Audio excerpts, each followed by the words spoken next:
Hello guys, मैं हूं हर्षित और आप देख रहे हैं टेक्नो स्टडी। मैं अभी आपको पढ़ाने वाला हूँ सैनिक स्कूल सरस्वती विद्या मंदिर का इंग्लिश मतलब इंग्लिश बोल रहा हूँ, हिंदी बुक। तो मैं अभी आपको पढ़ाने वाला हूँ हिंदी बुक। ठीक है, ये एनसीईआरटी है और इसका नाम है भाषा संपदा, सुरभि भाषा संपदा हिंदी पाठ्य पुस्तक, क्लास 6 का है, विद्या भारती प्रकाशन का है ये। ठीक है, और ये नवीनतम पाठ्यक्रमानुसार है। ठीक है, प्राची का है। चलिए आगे बढ़ते हैं। इसका पहला चैप्टर मैं पढ़ाने जा रहा हूँ आपको। इसका पहला चैप्टर का नाम है प्रार्थना। ठीक है, इसका पहला चैप्टर का नाम है प्रार्थना। तो चलिए शुरू करते हैं। हम अस्वस्थ से बचें। ठीक है, जो कवि है वो अस्वस्थ से बचने की कामना कर रहा है, सत्य पर चले, सत्य पर चलने की कामना कर रहा है। हम लोग कभी झूठ ना बोले, सत्य बोले इसकी कामना कर रहा है, और कभी गलत रास्ते पर नहीं चले इसका कामना कर रहा है। प्रभु इस ऐसा वरदान देने देने का बोल रहा है ईश्वर को, प्रभु को। अंधकार से हमें उबारो, अंधकार से हमें उठा के प्रकाश में डालने का बोल रहा है। ज्योतिर्लिंग मानस कर दो, ज्योतिर्मय मानस कर दो। ठीक है, तो विजय मृत्यु पर प्राप्त हमें हो, मृत्यु पर जीत हासिल हो। ठीक है, देव अमरता का दो दान, देव अमरता का दो दान। ठीक है, देव जो है, देव को बोल रहा है कि अमरता का वरदान दो। ठीक है, सत्य मार्ग पर चलकर पाए, सत्य मार्ग पर चलकर अमर होने का वरदान पाने की कोशिश कर रहा है, बोल रहा है देव से। अमर ज्योति का नया अभियान, शांति और सुख मिले सभी को, शांति और सुख। ठीक है, सुख मिले सभी को, सबका जीवन मंगलमय, सबका जीवन अच्छा हो। ठीक है, नहीं दुख कोई भी जन हो, कोई भी दुख ना रहे। नहीं किसी को कोई भय हो, किसी को कोई भय नहीं होना चाहिए। ठीक है, थोड़ा नीचे कर देता हूँ, आपको लोग को देखने में दिक्कत होगी।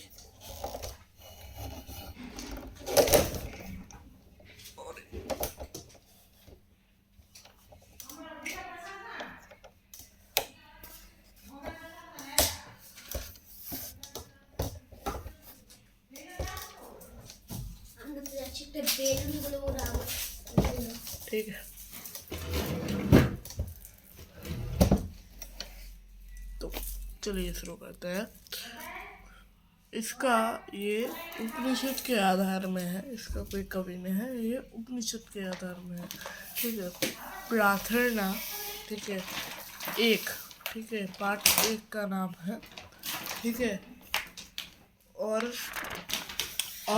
यह कुछ क्वेश्चन आंसर। इसके पहले शब्दार्थ जो वर्ड मीनिंग्स है उसे हम लोग याद कर लेते हैं। ठीक है, और ये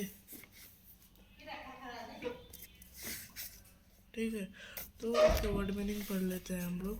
इसका वर्ड मीनिंग का असत्य, झूठ, असत्य को झूठ बोलता है, फॉल्सहुड। इसको इंग्लिश में झूठ को इंग्लिश में, असत्य को या झूठ को इंग्लिश में फॉल्सहुड कहा जाता है। वर मने वरदान, वरदान को इंग्लिश में ब्लेसिंग कहा जाता है। ज्योतिर्मय को इंग्लिश में प्रकाशमय या रोशनी से भरपूर कहा जाता है। इसको इंग्लिश में फुल ऑफ लाइट कहते हैं। मानस को कहते हैं हम लोग मन या हृदय और मन को हम लोग इंग्लिश में कहते हैं हार्ट। ठीक है, और विजय माने जीत का इंग्लिश है विक्टोरी। मृत्यु को हम लोग, मृत्यु का शब्दार्थ है मौत या मरना। इसको इंग्लिश में हम लोग बोलते हैं डेथ। अमरता। ठीक है, अमरता मने ना मरना, सदा रहना। ठीक है, या सदा रहना। ठीक है, और इसको इंग्लिश में कहते हैं ऑलवेज एग्जिटिंग। ठीक है, ज्योति है। फिर ज्योति को हम लोग कहते हैं प्रकाश को इंग्लिश में कहते हैं लाइट। मंगलमय मतलब कल्याणकारी या ठीक है। और इसको मंगल, ठीक है, मंगल है, फिर प्लस दिया हुआ है, फिर मैं है, ठीक है, फिर ब्रैकेट में। फिर इसको इंग्लिश में कहा जाता है ऑस्पीशियस, ठीक है। जन, जन मतलब व्यक्ति, व्यक्ति को इंग्लिश में पीपल कहा जाता है। और फिर लास्ट में भय, भय को इंग्लिश में नहीं, इंग्लिश में नहीं, भय को डर कहा जाता है। डर, डर को इंग्लिश में कहते हैं फियर, ठीक है। अब इसका जो मौखिक लिखित, ठीक है, मौखिक लिखित और सर्वप्रसंग, सर्वप्रसंग छोड़ दीजिए, ठीक है। ये मौखिक लिखित, ये मौखिक लिखित ये ज़्यादा मायने नहीं रखता है, ठीक है, ये एग्ज़ाम में आएगा भी नहीं। ये और ये दो आ सकता है, इसमें दो में से कोई कोई क्वेश्चन आ सकता है। ये और ये हम लोग बना लेते हैं, ठीक है। और ये भी हम लोग बनाएंगे, ये मैं आपको बुक में ही दिखा दूंगा, ठीक है। तो मैं आपको यहीं से बता देता हूँ। यहाँ पर मौखिक प्रश्न में एक, कवि किससे बचने की कामना करता है? कवि, कवि देखिए, कवि किससे बचने की कामना करता है? यहाँ पर लिखा हुआ है हम असत से बचे। कवि, कवि असत से बचने की कामना करता है, यहाँ पर लिखा हुआ है। आप इसको भी लिख सकते हैं और ये भी लिख सकते हैं कि कवि असत से बचने की कामना करता है, ठीक है, असत्य या झूठ से ये करने की कामना करता है। तो क्वेश्चन नंबर 2, कवि किस पर विजय प्राप्त करना चाहता है? कवि किस पर विजय प्राप्त करना चाहता है? कवि मृत्यु पर विजय प्राप्त करना चाहता है, ठीक है, कवि मृत्यु पर विजय प्राप्त करना चाहता है। यहाँ पर लिखा हुआ है कि कवि विजय मृत्यु पर प्राप्त हमें हो, ठीक है। तो आप ये लिख सकते हैं या फिर आप ये भी लिख सकते हैं कि कवि, कवि कवि मृत्यु से बचने की कामना करता है, या फिर कवि मौत से बचने की कामना करता है, ठीक है। क्वेश्चन नंबर 3, कवि के अनुसार सबका जीवन कैसा हो? कवि के अनुसार सबका जीवन मंगलमय हो, यहाँ पर लिखा भी है और यहाँ पर भी लिखा हुआ है मंगलमय, देखिए सबका जीवन मंगलमय हो, ठीक है। फिर आता है लिखित प्रश्न के पहले नंबर वाले क्वेश्चन में, कवि ईश्वर से क्या वरदान मांगता है? कवि अमरता का वरदान मांगता है। कवि किस प्रकार के मार्ग पर चलने की इच्छा प्रकट करता है? कवि सत्य मार्ग पर चलने की इच्छा प्रकट करता है। अन्य लोगों के लिए कवि क्या कामना करता है? कि कोई दुखी ना हो और किसी को कोई भय ना हो,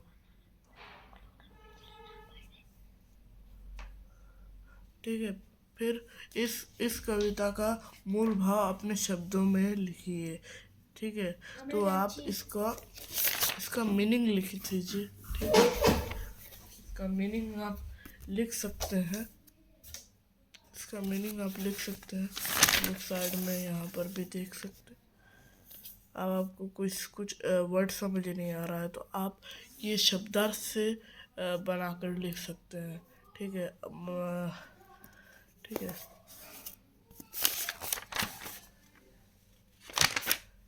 तो ये हम लोग का पूरा हो गया, लिखित प्रश्न भी पूरा हो गया, ठीक है। अब आते हैं अर्थ ग्रहण संबंधी प्रश्न में। तो इसका नंबर 1 है, ठीक है, ये ज़्यादा मायने नहीं रखता है, सबसे 1 नंबर वाले में चलते हैं। इसी से मतलब ये आंसर है इसका, हिंदी करके आपको यहाँ पर लिखना है। ये काव्य पंक्तियाँ किस कविता से लिखी गई है? मतलब ये जो काव्य पंक्तियाँ हैं, पंक्तियाँ जो लिखी हुई है कविता की, ये किस कविता से ली गई है? ये किस कविता से ली गई है? तो आप पीछे उल्टा के ये हम देख सकते हैं, प्रार्थना कविता भी लिखी हुई है, ठीक है। तो आप ये लिख सकते हैं, ये काव्य पंक्तियाँ प्रार्थना कविता से ली गई है, ठीक है। फिर आता है कवि के अनुसार कौन दुखी और भयभीत ना हो? ये कवि के अनुसार कौन दुखी और भयभीत ना हो, ठीक है। तो यहाँ पर लिखना है, कवि के अनुसार कोई भी जन दुखी ना हो, ठीक है, कोई भी जन या फिर कोई भी व्यक्ति दुखी ना हो, ठीक है। और फिर तीसरे नंबर के क्वेश्चन में आ जाते हैं, इस काव्याश में सबकी कवि किसके सुख की कामना करता है? पहले में है पहला है अपने, दूसरा है सभी के, तीसरा है छात्रों के, और चौथा है पंछियों के। तो सभी के, ठीक है। चौथा चौथा प्रश्न है भय शब्द का विलोम, ठीक है। भय शब्द का विलोम है, ठीक है। तो पहले में है अमर, दूसरे में है अभय, तीसरे में है मृत्यु, चौथे में है डर। तो यहाँ पर क्या होगा? अभय होगा। तो आ जाते हैं हम लोग बहु वैकल्पिक प्रश्न में, ठीक है। अगर ये सही है, ठीक है, इनमें से कोई भी सही है तो इसमें ऐसा टिक मारना है। आप देख भी सकते हैं यहाँ पर टिक मारा हुआ है, ठीक है। ये टिक नहीं है, ये गलत है, ठीक है। तो पहला, कवि किससे उभरना चाहता है? अंधकार, गरीबी, प्रकाश या कोई नहीं? तो यहाँ पर सबसे पहला होगा अंधकार, ठीक है। अमर ज्योति का नया सवेरा कैसे प्राप्त किया जा सकता है? दुर्गम मार्ग पर चलकर, असत्य मार्ग पर चलकर, दोनों, कोई नहीं, ठीक है। तो यहाँ पर क्या होगा? सत्य मार्ग पर चलकर, ठीक है।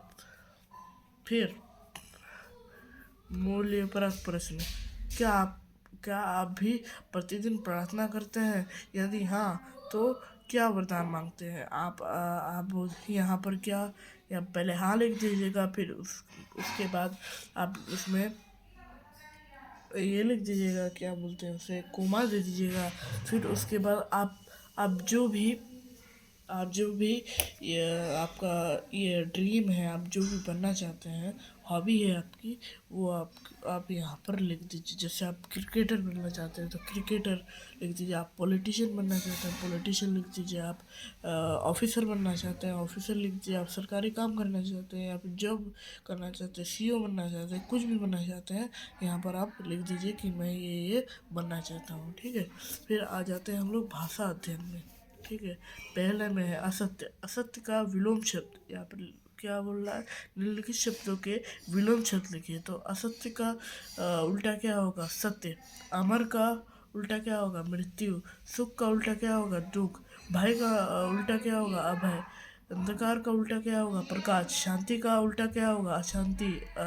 मंगल का उल्टा क्या होगा? मंगल। मृत्यु का ये क्या होगा? मृत्यु का विलोम क्या होगा? जन्म, ठीक है, ठीक है। अब पाठ से आगे, ये पाठ से आगे वाला है। तो यहाँ पर क्या है? कल्पना कीजिए, यदि आप प्रार्थना करते समय आपके साक्षात भगवान प्रकट हो जाए तो आप क्या करेंगे? हाँ, तो आप अपने मन से लिख दीजिएगा। दृश्यावलोकन क्रिया, ठीक है। नीचे दिए गए चित्रों के नाम लिखिए। ये क्या है? पहाड़ है, ठीक है। यहाँ पर हरियाली भी है थोड़ी थोड़ी सी, पर ये हरियाली को हटा के यहाँ पर क्या है? सबसे बड़ा पहाड़ है, तो वो यहाँ पर पहाड़ लिख देते हैं, या फिर पहाड़ी इलाका लिख दीजिए, ठीक है। ये क्या है? झरना है, तो यहाँ पर झरना लिख दिए। यहाँ क्या है? चिड़िया है, तो यहाँ पर चिड़िया लिख दिए। ये क्या है? पृथ्वी है, हमारी दुनिया है, तो हम लोग यहाँ पर पृथ्वी लिख दिए, ठीक है। कोडिंग डिकोडिंग, ठीक है। नीचे दिए गए शब्दों के विलोम शब्द वर्ग पहली से ढूंढ कर लीजिए, लिखिए, ठीक है। असत्य का ये असत्य यहाँ पर ढूंढिए, ठीक है। यहाँ पर कहीं पर असत्य लिखा हुआ है, ऐसे भी लिखा हुआ हो सकता है, ऐसे भी लिखा हुआ हो सकता है, ऐसे भी लिखा हुआ हो सकता है, और ऐसे भी लिखा हुआ हो सकता है, ठीक है। तो सत्य कहाँ पर लिखा हुआ है? सत्य यहाँ पर लिखा हुआ। असत्य का सत्य हो गया, असत्य का उल्टा सत्य हो गया। फिर क्या आता है? नया। नया का क्या होता है? पुराना। पुराना कहाँ है? पुराना, पुराना, ठीक है। तो कुछ यहाँ पर लिखा हुआ भी नहीं है, ढूंढा हुआ भी नहीं है। तो पुराना, अशांति, मृत्यु, दुख, शांति, प्रकाश, ठीक है। ये ज़्यादा लाइन खींचने की ज़रूरत भी नहीं है, ठीक है। तो ये चैप्टर समाप्त होता है। तो आप आते रहिए। Thank you for watching.